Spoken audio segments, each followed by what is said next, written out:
Hello friends, જો આ French fries છે અને મારો ભાઈ એમ કહે છે કે આ ફ્રેન્ચ ફ્રાઈઝ બટેકાની છે.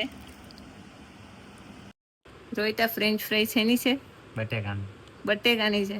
તો ફ્રેન્ચ ફ્રાઈઝ બટેકાની જ આવે, હેની આવે? મને શું ખબર, મારે કે બનાવી એવું છે? લોટની આવે. હા.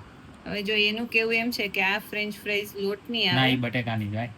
બટેકાની આવે. હા. ઓકે, હવે જો તમને ખબર હોય કે ફ્રેન્ચ ફ્રાઈઝ લોટની આવતી હોય તો મને નીચે કોમેન્ટ કરો જલ્દી.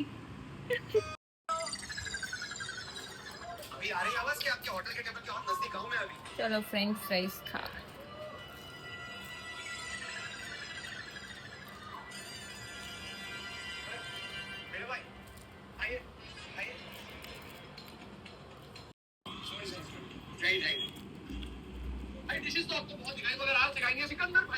ભાઈ જો ફોન જોવે છે એ મેં તારક મહેતા જોતા જોતા ભાઈ ખાય છે, રિસર્ચ કરે છે કે ફ્રેન્ચ ફ્રાઈઝ લોટની આવે કે ન આવે.